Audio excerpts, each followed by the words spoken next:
Hola,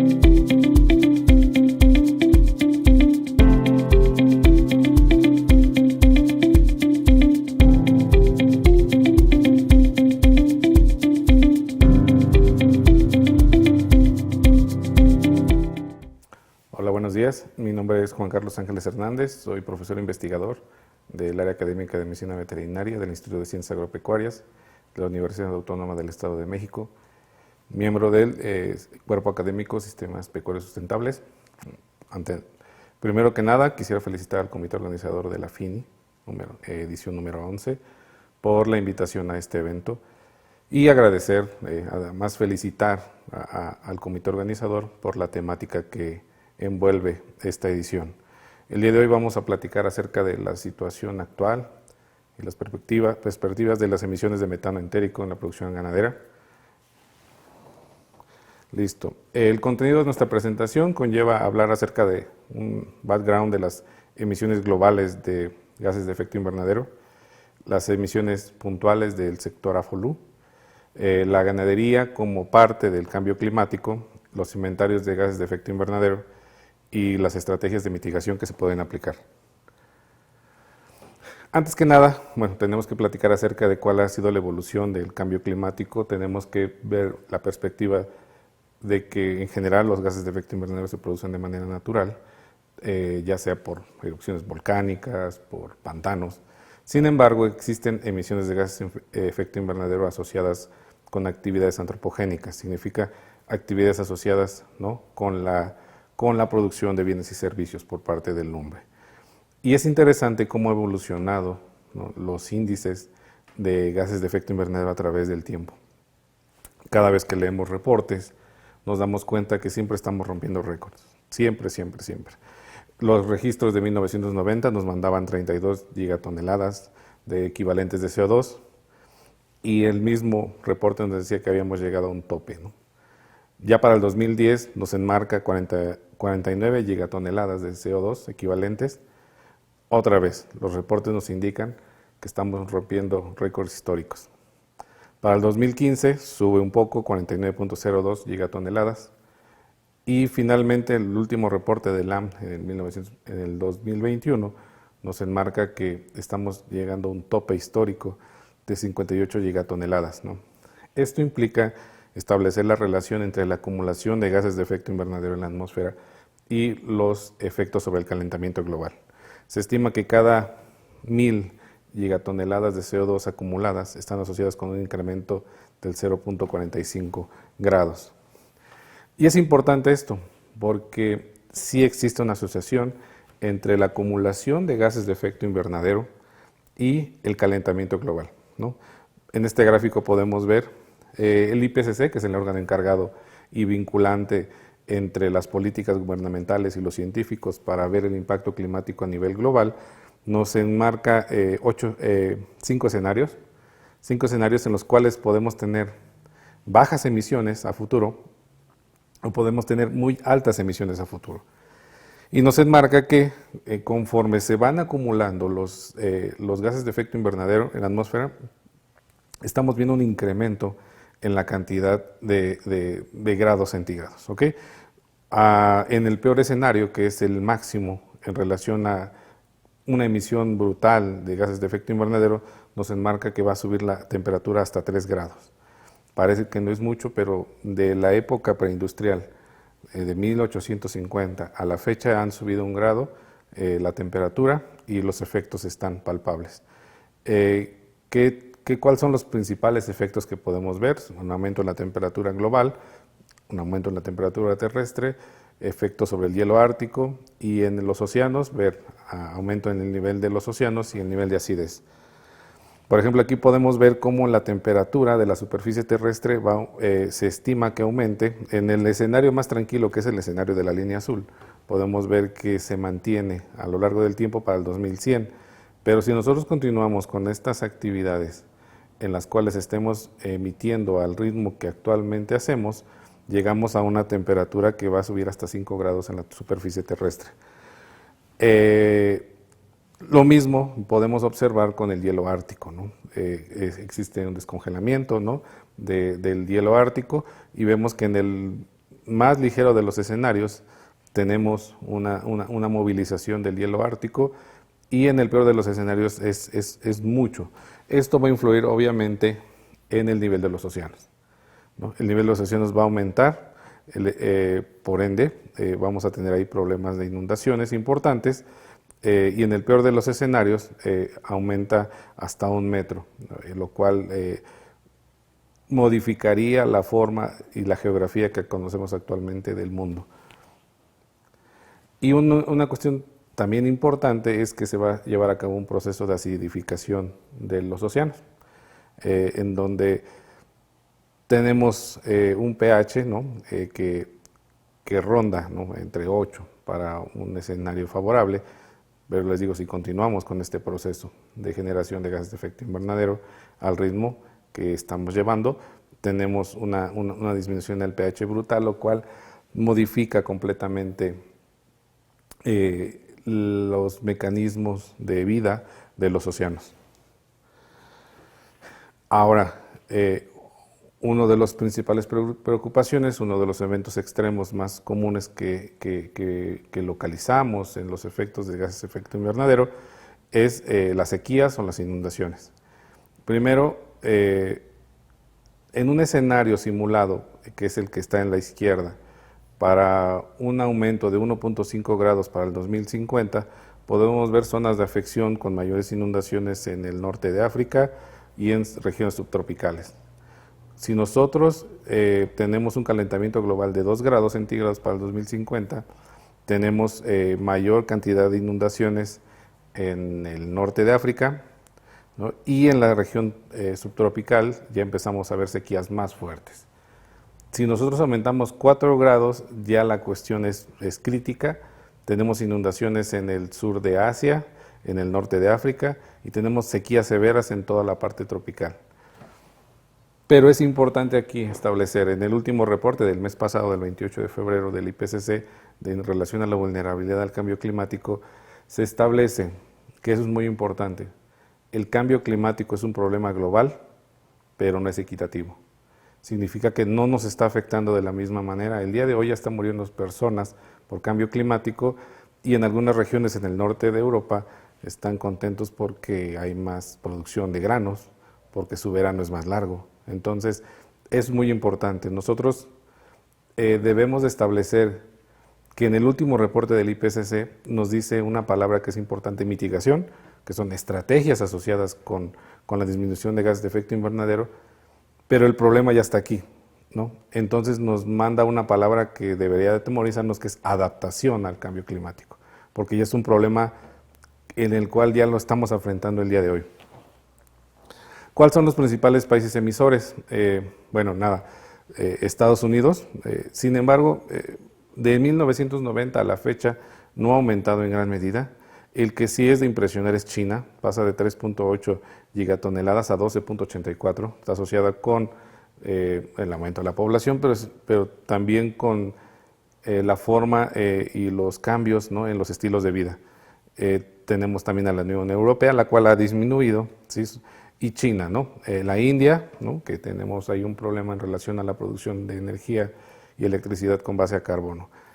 El IPCC enmarca los sectores de emisiones antropogénicas en varios sectores. El primero es el energético, que nos proporciona 24.2% de total de las emisiones, la industria 24.5%, el transporte 20.3%, y el sector AFOLU, que son todas ellas actividades agrícolas y asociadas con otros usos del suelo, como puede ser silvicultura y el cambio de uso del suelo cuando pasa de ser a bosques a una zona de sembradíos, ¿ok? Pero es interesante esto. Cuando nosotros lo analizamos de manera per cápita, el principal individuo o habitante del mundo que más emiten son los canadienses. Los canadienses per cápita producen 20 toneladas al año de CO2 equivalentes, seguidos de Estados Unidos y Rusia. Entonces, para sostener una calidad de vida de la población, determina llevar a cabo actividades industriales, de comercio, de bienes y servicios, lo cual per cápita es brutal. China, si nos damos cuenta, per cápita no es tan alto, sin embargo son muchos habitantes, y para México tenemos una producción per cápita de 5.3, lo cual no es malo, pero también somos 120 millones de habitantes. Listo, nos vamos a ir al sector AFOLU, que es el que nos encamina hacia las emisiones de la ganadería. El sector AFOLU engloba la agricultura, la silvicultura y otros usos de la tierra.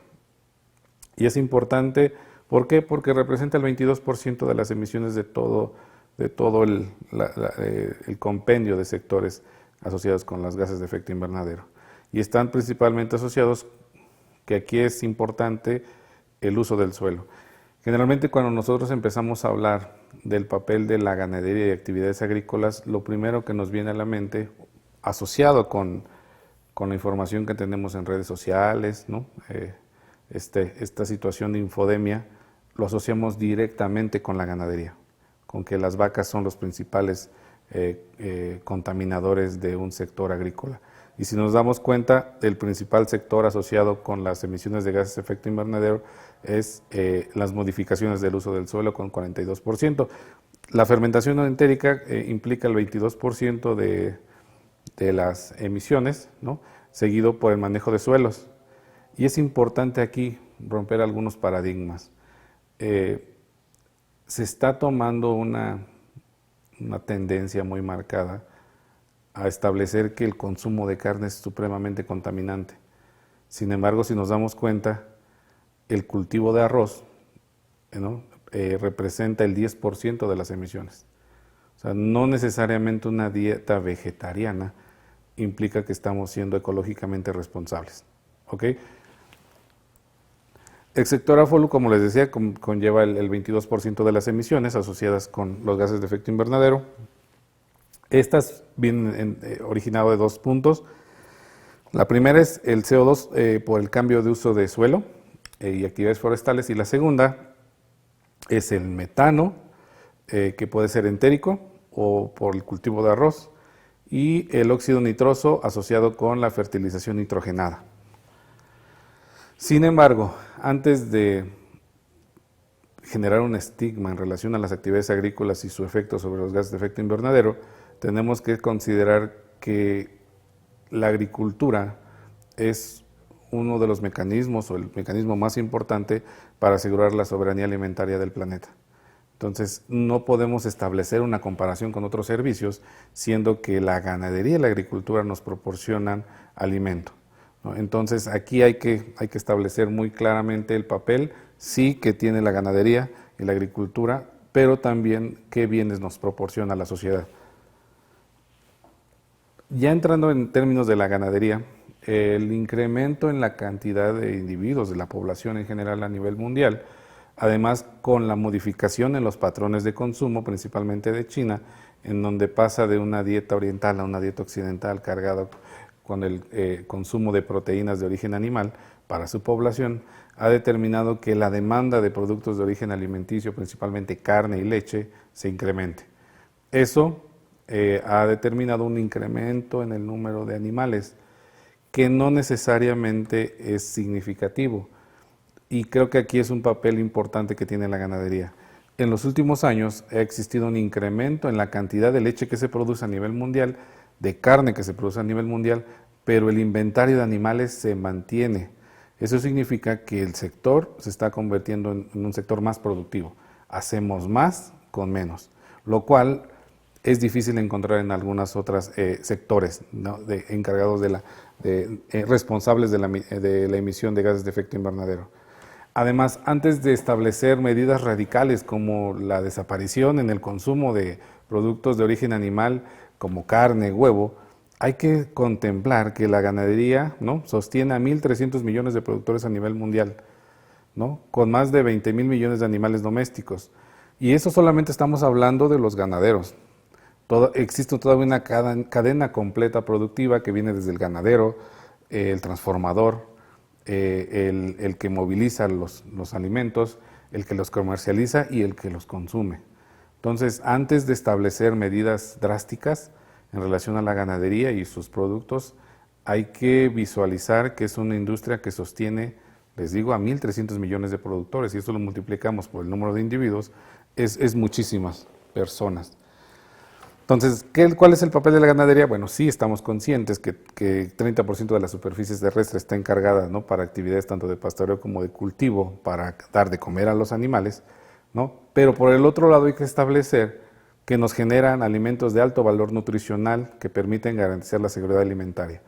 Y aquí es importante, mismos artículos científicos nos establecen que tenemos que hacer un efecto de sustitución en relación con la proteína y la energía que deriva de los alimentos de origen animal.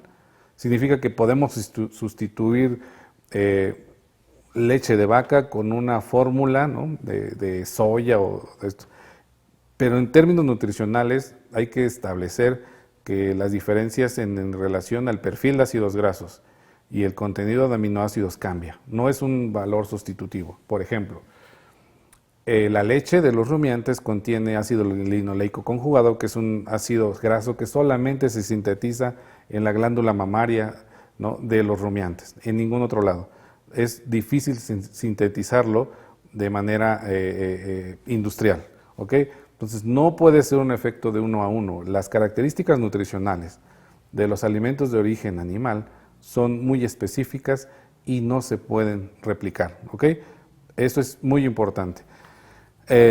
También es importante porque tenemos una ventana de oportunidad, ¿no?, en relación a la mitigación de las actividades ganaderas, ¿no? Lo vamos a ver más adelante, pero los datos nos indican que tenemos probabilidades de hacer, si hacemos las cosas bien, reducir en un 30% las emisiones de la ganadería si el 10% de los productores practican una sola estrategia de mitigación. Y bueno, nada, la otra es las contradicciones asociadas con las estimaciones del impacto de la ganadería sobre las emisiones de gases de efecto invernadero.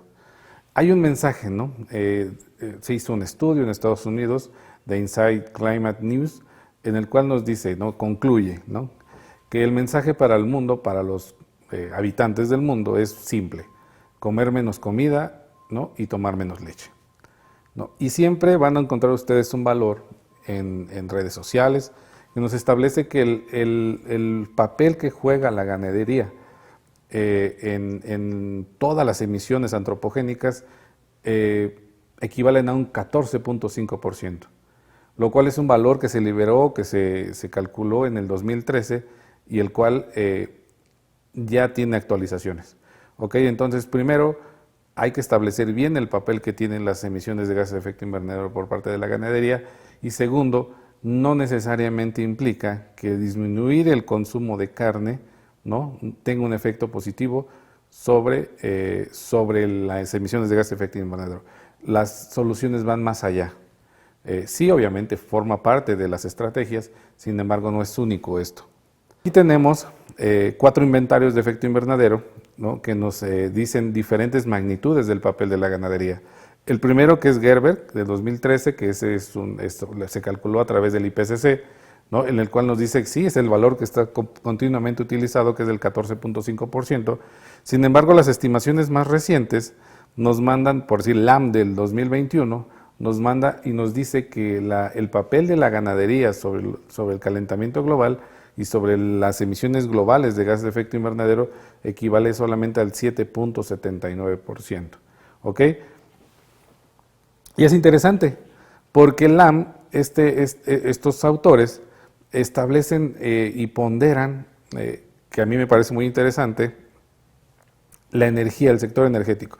¿Se acuerdan? Tenemos el sector energético, tenemos el sector industrial, el sector AFOLU, el sector de transporte y el sector de edificios. Ellos consideran que no es justo que se le asigne al sector energético un 24%, siendo que esa energía es ocupada por otros sectores.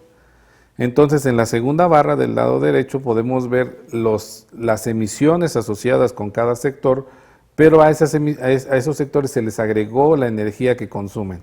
¿Okay? Y podemos ver cómo aumentan las emisiones del industrial, ¿no? Pasan de un 24.5 a un 34.8.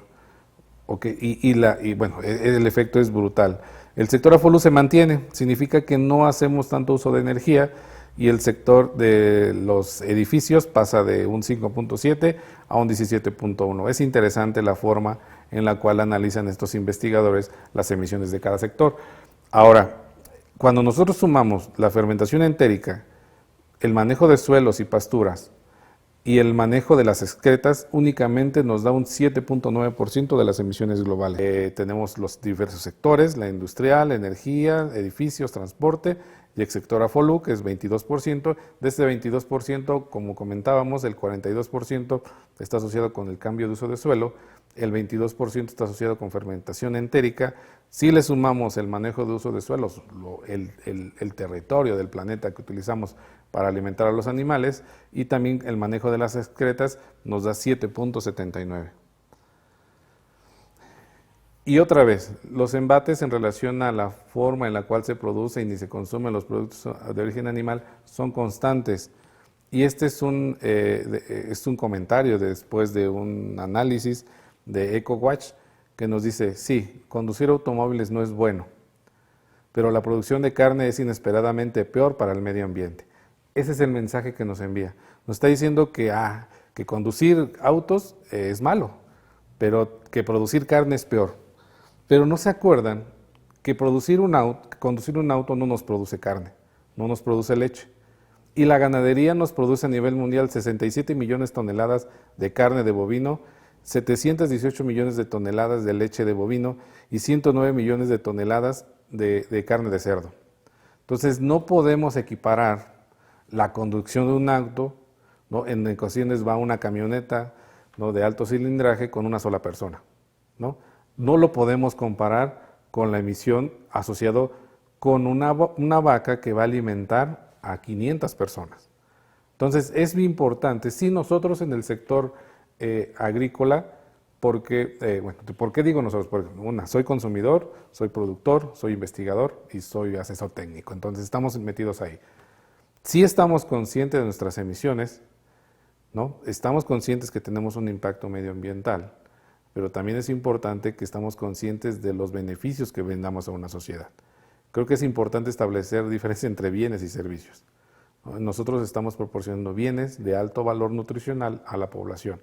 Entonces, el efecto de la ganadería tendría que ser ponderado con relación a lo que aportamos a la sociedad, que en este caso son alimentos para asegurar, para garantizar la seguridad alimentaria.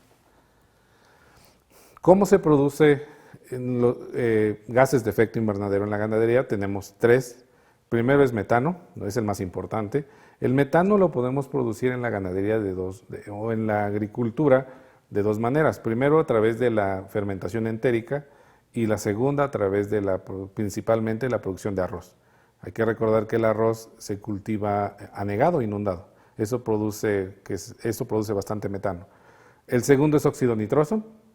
El óxido nitroso es generalmente asociado con la fertilización nitrogenada de los cultivos y el dióxido de carbono por el uso de suelos. Pero es importante aquí aclarar, nosotros tenemos diversos índices de calentamiento global, ¿no?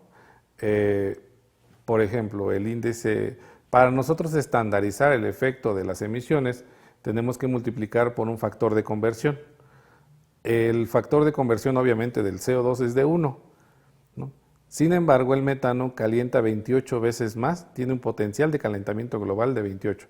Significa que calienta 28 veces más la atmósfera que el CO2. Y el óxido nitroso, aunque se emite poco, tenemos un potencial de calentamiento global de 298. Significa que genera un calentamiento 298 veces mayor que el CO2. Entonces, muy importante establecer esas diferenciales. Las emisiones de metano a nivel mundial. ¿Cuáles son los principales países emisores de metano? Se encuentran China y la India. Y paradójicamente, nosotros siempre escuchamos metano, lo asociamos con vacas, ¿no? O con borregas, o con rumiantes. Sin embargo, los dos principales países emisores de metano, sus emisiones están asociadas con la producción de arroz y con la producción de energía, ¿no?, a través del carbón. Entonces es muy importante establecer eso. Sin embargo, bueno, existen otros países como Australia, Nueva Zelanda, Estados Unidos, en los cuales las emisiones de metano sí están asociadas con metano entérico. ¿Cómo se produce el metano en la ganadería? Bueno, primero debemos de establecer que las vacas han generado una simbiosis funcional increíblemente eficiente con lo que hoy se le conoce como el consorcio de microorganismos. Las vacas tienen un estómago con 4 compartimientos, en los cuales en el estómago más grande, que se llama rumen, tenemos una serie de bacterias, de microorganismos que incluyen bacterias, arqueas, hongos y protozoarios. Esas bacterias que encontramos en la vaca, en el estómago de la vaca o de la borrega o la cabra, tienen capacidad de degradar las fibras, a diferencia de lo que nosotros hacemos. Nosotros cuando vamos al doctor o cuando tenemos problemas digestivos, nos mandan silum plántago, algo de fibra, el nopal, que tiene cantidad de fibra. La fibra no puede ser digerida, como entra, sale. ¿Sí? ¿Por qué? Porque no tenemos las enzimas capaces de degradar la fibra. Entonces nosotros no podemos aprovechar la fibra. Las vacas tienen la gran ventaja de contar con bacterias a nivel ruminal que tienen la capacidad de degradar las fibras para aprovechar las glucosas que están contenidas en el alimento, lo cual básicamente pues es comes pasto y originas carne, comes pasto y originas leche, comes pasto y originas lana. O sea, productos de alto valor nutricional derivados de alimentos que no son de provecho para nosotros. Creo que esa es una gran ventaja que tienen los rumiantes. Sin embargo, a nivel del rumen, en el momento que se lleva a cabo esta degradación, se empiezan a liberar hidrógenos. Esos hidrógenos, si no son controlados, producirían efectos nocivos en la vaca, básicamente producirían una acidosis. Para controlar los efectos de esa liberación de hidrógenos, el hidrógeno se combina con el carbono del CO2 y forman metano. Entonces es importante establecer esto. No vamos a poder generar vacas que no produzcan metano, porque es un mecanismo de protección del rumen, de sus bacterias, ¿no? Una parte de la energía que damos se tiene que liberar a través del eructo. Sin embargo, es un proceso natural. ¿Podemos establecer una reducción? Sí podemos establecer una reducción. ¿Y cuál es la gran ventaja que tenemos en la ganadería? Que en el momento que nosotros reducimos la cantidad de metano, aumentamos la cantidad de un ácido graso que se llama ácido propiónico, que es el que genera la glucosa. Y esa glucosa se puede utilizar para la producción de leche, de carne. Entonces significa que si nosotros bajamos metano, aumentamos la productividad. Si nosotros somos más productivos, reducimos las emisiones de metano. Ese es muy importante, ese mensaje tiene que quedar claro, porque tan solo con nuestros alumnos, los cuales lleven a cabo estrategias para aumentar la productividad de un rebaño, automáticamente ya están siendo ecológicamente responsables. ¿Ok?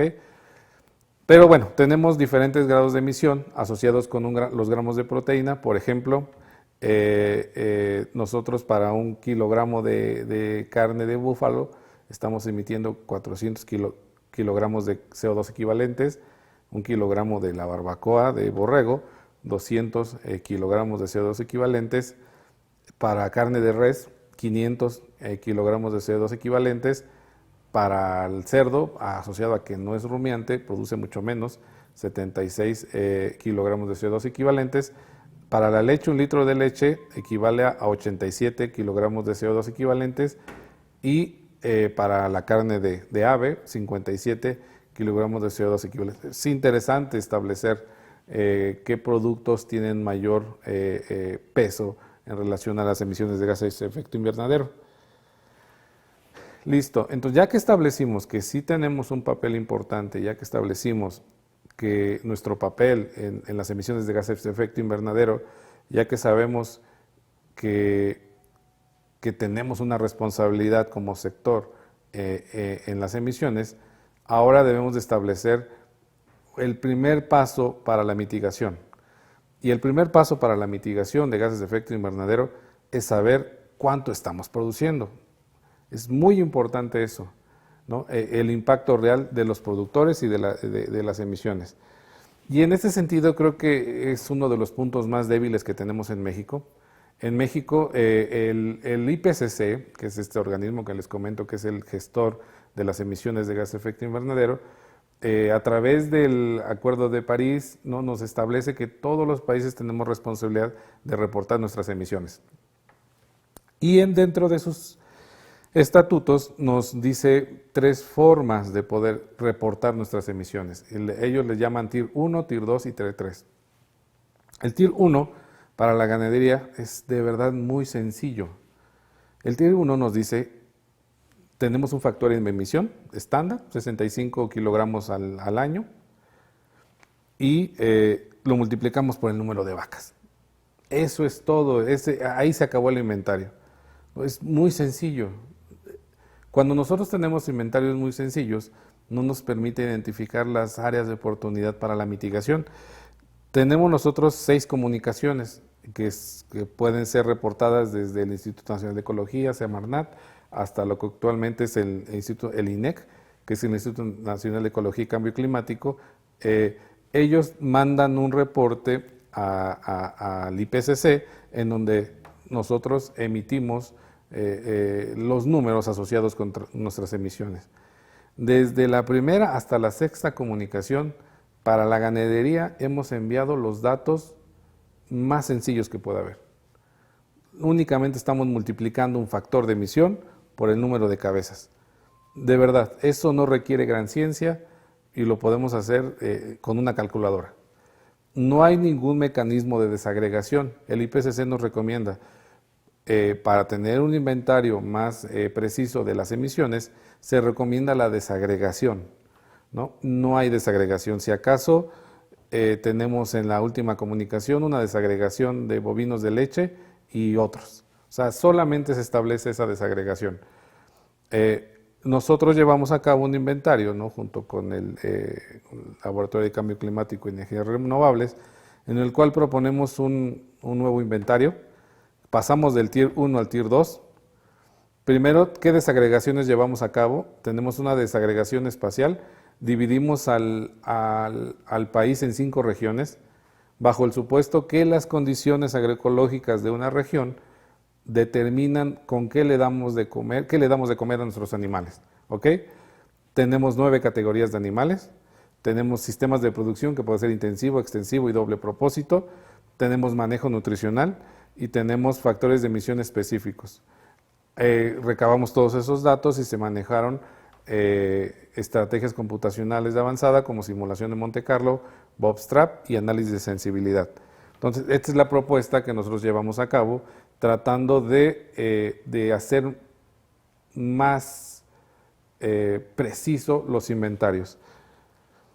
Y esto es más o menos un resumen de cómo se llevó a cabo este inventario. Lo primero es que tenemos que analizar las metodologías que tenemos para el cálculo de las emisiones.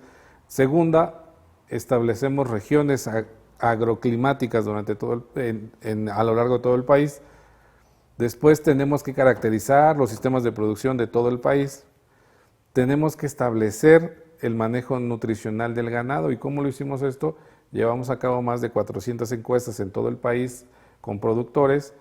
Nos decían sus dietas, hicimos un análisis multivariado y obtuvimos a lo que nosotros denominamos como dietas tipo. Significa que para una región, para un sistema de producción, en un estado en particular, tenemos una dieta característica, ¿no? Esas dietas que nosotros ya teníamos, las llevamos a simular en una cámara respiratoria. Una cámara respiratoria es una cámara, es un cuarto en el cual se aíslan a los animales y se le mide los gases de efecto invernadero. Con estas dietas tipo se los colocaba en estas cámaras respiratorias, que no son más que unas cámaras en las cuales se les mide la producción de metano. Esa es la prueba Golden Standard, en la cual nosotros obtenemos ahí el factor de emisión, que se le llama YM, ¿no? El YM es qué cantidad de la energía total que se le aporta a un animal se convierte en metano. Este es un aporte bien importante de este inventario, ya que generalmente se tienen YMs estándar para todos los animales. y nosotros estábamos generando YMs específicos para cada una de las dietas, de cada una de las regiones, de cada uno de los sistemas de producción, y finalmente con eso se elaboró el inventario Tier 2. Aquí pueden ver el tipo de cámaras. Nosotros teníamos dos regiones principales características. Tenemos una zona tropical. Esto se llevó a cabo en la Universidad Autónoma del Estado de Yucatán. Ahí teníamos 3 cámaras respiratorias. Y la parte centro y norte del país se llevó a cabo en la Universidad Autónoma del Estado de México, ¿no? En el Laboratorio de Cambio Climático y Energías Renovables. Y esto es lo que queremos obtener. Nosotros, los inventarios de emisiones de gases de efecto invernadero nos dan 2 cosas. Nos dan el valor, ¿sí?, que nosotros tenemos de las emisiones, pero es muy importante que además de ese valor se nos proporcione la incertidumbre. ¿Qué es la incertidumbre? Es qué tanto nosotros desconocemos de ese valor, qué tanto es real, ¿ok? Entonces nosotros cuando proporcionamos la incertidumbre, nosotros podemos dar un indicativo de qué tan preciso es el valor que nosotros estamos dando. Y eso, la forma más robusta que la podemos otorgar es a través de una función de distribución de probabilidad, que es el que vemos en la imagen de arriba, ¿no? En la imagen de arriba estamos viendo las emisiones de metano y estamos viendo sus intervalos de confianza, ¿ok? Del lado de abajo podemos ver la desagregación que se hizo del país con base a las regiones agroclimáticas. Después de que se obtuvieron los datos, se tenían que correr algunos análisis robustos de simulación de Monte Carlo para establecer la distribución de probabilidad de cada uno de los inputs, de los valores de entrada, para poder llevar a cabo la incertidumbre y la propagación del error. Y nosotros aquí tenemos la segregación por región agroclimática. Podemos ver que la región seca es la región que produce más emisiones de gases de efecto invernadero, porque ahí se ubican la mayor parte de los grandes unidades de producción pecuaria de bovinos. Y la región muy seca es una región más pequeña, en el cual tenemos menor cantidad de animales y por eso tenemos menos emisiones. La región subtropical, tenemos una región con muchos animales en un territorio muy grande, ¿no? Por eso también las emisiones son considerables. Y otra, la estimación de los gases de efecto invernadero a través de mecanismos robustos nos permiten llevar a cabo un análisis muy importante que se llama análisis de sensibilidad. Cuando nosotros ya corrimos todos los modelos de nuestro inventario, podemos llevar a cabo y explorar cuál de las variables tiene mayor peso en el inventario. Eso se llama análisis de sensibilidad. ¿Y qué encontramos, qué variables encontramos importantes? La primera sería el consumo de energía bruta, la conversión de metano, la cantidad de leche que se produce y la cantidad de alimento que consume la vaca. Entonces, nosotros con esto tenemos oportunidad de que si las políticas públicas están interesadas en llevar a cabo estrategias de mitigación puntuales, podrían apoyarse de esto. ¿Por qué? Porque nosotros ya sabemos que un punto importante para la mitigación de gases de efecto invernadero está dado por lo que come el animal, por la cantidad que come, por los litros que produce, y nosotros podemos mejorar nuestras estimaciones teniendo factores de conversión específicos de cada una de las regiones. Entonces, es muy importante el análisis de sensibilidad para poder desarrollar, uno, inventarios cada vez más precisos, y segunda, poder ubicar áreas de oportunidad para la mitigación. Entonces, nosotros podemos establecer que es bien importante aumentar la cantidad de leche, pero al mismo tiempo tratar de reducir el consumo, lo cual puede ser, uno de los indicativos puede ser el consumo de alimento residual. Estrategias de mitigación. Como les decía, la principal estrategia y la primera estrategia de mitigación que debemos de llevar a cabo es establecer cuánto estamos produciendo. Entonces, lo primero que debemos llevar aquí en el país al menos es la generación de inventarios cada vez más precisos. Ese es uno de los objetivos que tenemos en nuestro cuerpo académico, poder llevar a cabo un inventario de gases de efecto invernadero a nivel estatal con una precisión bastante buena. La segunda, ¿qué potencial tenemos nosotros en la ganadería para la mitigación? Pues es muy buena, ¿no? La FAO considera que si únicamente el 10% de los productores a nivel mundial llevara a cabo una estrategia de mitigación, se podrían reducir hasta en un 30% las emisiones de gases de efecto invernadero. Ahora, ¿cómo dividimos las estrategias de mitigación? Las dividimos en unas que están asociadas con los productores y aquellas que están asociadas con los consumidores. Las que están asociadas con los consumidores tenemos dos grandes y muy importantes, que una es que ese es creo que el nicho de oportunidad más importante que tenemos, que es el incremento de la productividad. Una borrega de estas delgadas que están a la orilla de la carretera, que no están produciendo nada, que pasan 3 años y nunca quedan gestantes, este cordero delgado que tarda 1 año y medio en engordar para llegar a la barbacoa, es supremamente contaminante. Entonces, el incremento de la productividad está asociado con una disminución de los gases de efecto invernadero. Y la segunda es la mitigación técnica, que se puede llevar a cabo con aditivos, con manejo, con genética. Y la otra, las estrategias asociadas con los consumidores. Y aquí tenemos dos muy importantes, que es la regulación de los patrones de consumo.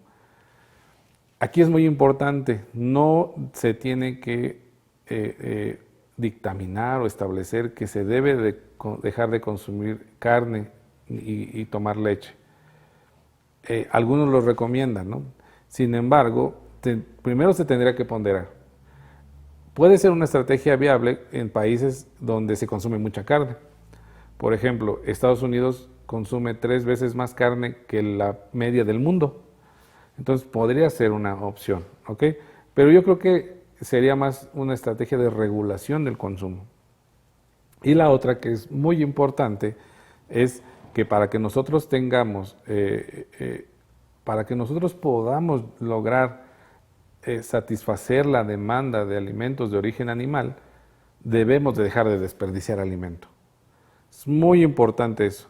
El 30% del alimento que se produce en el mundo se desperdicia, pero es importante saber cómo se desperdicia. En los países ricos o sectores ricos se desperdicia porque no les gusta, porque piden un filete en el restaurante, porque lo compran, lo cocinan, dicen no me gustó y lo botan. En los países pobres o sectores pobres de la población se desperdicia la comida porque no hay mecanismos de transporte, de comercialización y de almacenamiento. Entonces, es importante establecer que nosotros tan solo con el hecho de disminuir la cantidad de alimento que se desperdicia, tenemos posibilidades de satisfacer las necesidades de alimento para décadas posteriores, ¿ok? Entonces, muy importante eso. Primero, regular los patrones de consumo, que es importante, pero no aboliendo su consumo. Y la segunda es dejar de desperdiciar alimento. Entonces, platicamos aquí del incremento de la productividad, ¿no? Este es un escenario, es un estudio en el cual se plantean diversos escenarios y podemos ver, tenemos en la línea roja las emisiones para el año 2000, tenemos en la línea naranja, tenemos unas emisiones de referencia para el 2050 y podemos ver el efecto del incremento de la productividad. ¿Qué pasa cuando nosotros incrementamos la productividad del sector, tanto de producción de leche como la producción de carne? Sí, tenemos una reducción importante en la cantidad de emisiones, ¿ok?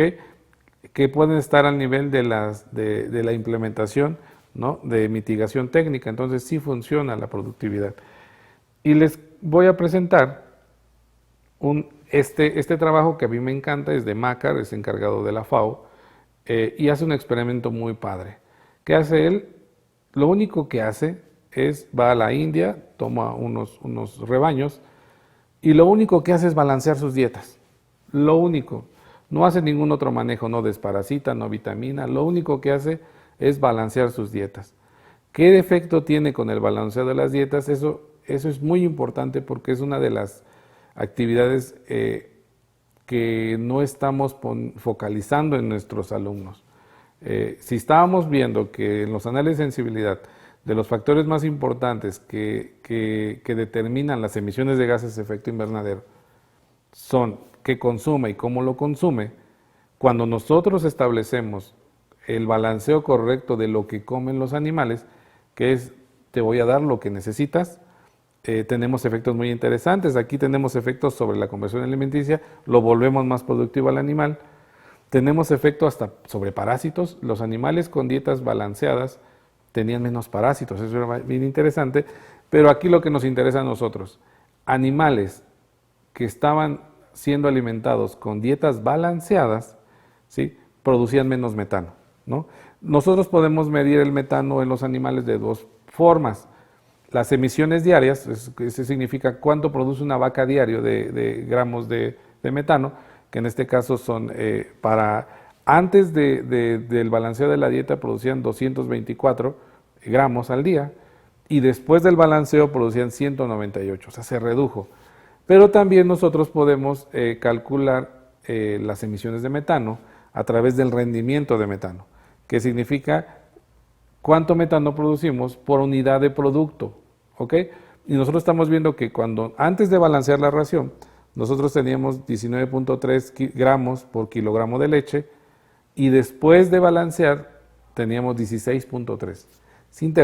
Es interesante como un manejo nada más, que era balancear las dietas para mejorar la productividad, nos tiene efectos sobre las emisiones de metano. Ya en cuestiones de las cuestiones de mitigación técnica, tenemos varias opciones. Tenemos nitratos, que tienen un efecto alto, ionóforos, compuestos bioactivos de plantas, principalmente taninos, tenemos algunos lípidos, grasas protegidas, manipulación del rumen, que es bajo. Cuando nosotros damos concentrado en la ración, podemos tener un efecto de bajo a medio, mejorar la calidad del forraje, mejorar el pastoreo, procesamiento de alimentos y en general estas estrategias de mitigación. Vamos a platicar hoy puntualmente de lo que nosotros estamos trabajando en el cuerpo académico. En el cuerpo académico estamos trabajando con plantas bioactivas, que pueden ser, nosotros estamos trabajando puntualmente con mezquite, pero puede ser leucaena, puede ser parota, y esto está asociado con algunos componentes secundarios llamados taninos. Y lo estamos trabajando a través de revisiones analíticas o metaanálisis, en el cual nosotros evaluamos 46 ensayos experimentales, en donde pudimos ver el efecto de los taninos y vemos que la inclusión de taninos en las dietas sí favorecen una reducción en la cantidad de metano que se produce. Esto lo realizamos con la Universidad de Torino en Italia, junto con el Royal College y la Universidad de Davis en California. Pero nos dice también que la cantidad de mitigación que nosotros tenemos en el uso de plantas está asociado con el tipo de planta y con la dosificación, ¿no?, de los taninos. Entonces es muy importante eso para establecer puntualmente qué plantas pueden tener un efecto importante. La segunda es un proyecto que tenemos, que es la utilización de la vaina de mezquite con el objetivo de reducir las emisiones de gases de efecto invernadero. Esta tiene la colaboración de la Agrosubdivision de Francia, la Universidad de Nottingham, Biosymmetrics, que es de Escocia, ¿no?, que es un proyecto multidisciplinario responsable de un servidor, ¿no?, en el cual tenemos 4 fases importantes, que la primera es la revisión analítica, experimentos in vivo, experimentos in vitro y análisis en sílico. La revisión analítica, ¿no?, capturamos toda la información disponible en el mundo del efecto de la vaina de mezquite y hicimos un metaanálisis para establecer el efecto de la inclusión de la vaina de mezquite sobre, primero, la productividad, ¿no? Entonces vimos que el agregar vaina de mezquite en dietas favorecía la ganancia de peso, la conversión alimenticia y aumentaba el consumo de materia seca. Paradójicamente, encontramos que la inclusión de vaina de mezquite aumentaba las emisiones de metano. Y esto está dado porque las dietas, el mezquite es un forraje de climas áridos, en donde las dietas no son buenas. Nosotros, como aumentábamos la digestibilidad, mejorábamos la ración con el mezquite, automáticamente aumentábamos el consumo de materia seca y automáticamente aumentábamos las emisiones de metano. Cuando nosotros lo evaluamos por rendimiento de metano, que significaría cuánto metano se produce por unidad de producto, disminuía.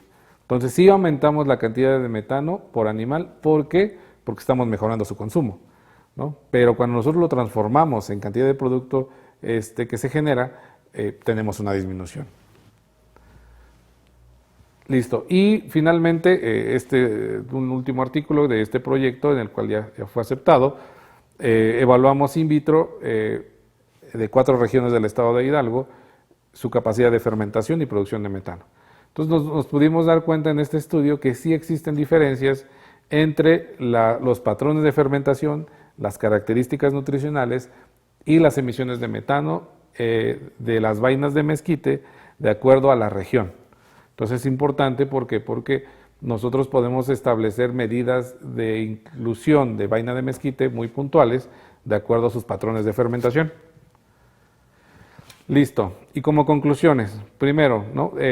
Para poder nosotros tener un efecto importante, porque lo decía ya el último reporte del IPCC, tenemos una pequeña ventana de oportunidad para poder trabajar en cambio climático.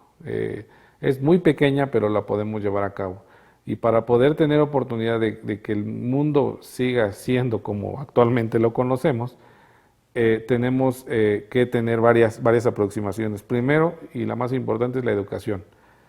Y esa educación debe ser en todos los sectores implicados en el proceso productivo, desde el productor, el capacitador, que en este caso los agentes de cambio, que son nuestros estudiantes, los sectores de distribución, los sectores de comercialización y, importante, los consumidores. ¿Okay? Entonces es importante, muy importante la educación, y también como institución creo que debemos de enfocarnos en generar modificaciones en nuestra matrícula. ¿Por qué? Porque nosotros requerimos para esto grupos interdisciplinarios y todas las materias, todas las carreras tienen posibilidad de incluir, ¿no? una asignatura asociada con cambio climático. Nosotros en veterinaria tendremos que establecer una asignatura en la cual se hable de estrategias de mitigación, de implementación de estrategias de mitigación, de evaluación de gases de efecto invernadero, ¿no? Para poder hacer esto, pero mercadotecnia puede ayudarnos a la difusión, derecho, la legislación asociada con el cambio climático, todas las carreras nos pueden apoyar en la parte de cambio climático. Mejores inventarios, eso es muy importante, ya lo platicábamos. Debemos de buscar estrategias de mitigación puntuales que nos ayuden a reducir este efecto de la ganadería. Como les comentaba, necesitamos grupos interdisciplinarios y la otra, pues que no se desperdicien alimentos, que es muy importante eso para poder llevar a cabo de manera exitosa estas estrategias de mitigación, que les digo, según los últimos reportes del IPCC, la ventana que tenemos es muy, muy pequeña de oportunidad para poder hacer algo. Y se tienen que hacer las cosas hoy, porque ya pasó de ser, les digo, estrategias de mitigación a estrategias de adaptación, lo cual cambia totalmente la perspectiva del cambio climático. Listo, pues muchas gracias por su atención. Nuevamente agradezco al comité organizador de la FINI por esta oportunidad de presentar este mensaje, que no tiene como otro objetivo el clarificar el efecto de la ganadería y también establecer qué estamos haciendo e identificar nichos de oportunidad para la mitigación. Felicitando al comité organizador por elegir esta temática que nos engloba a todos, pero que no nos afecta igual, ¿no? Entonces, listo. Bueno, muchas gracias. Agradeciendo nuevamente la invitación.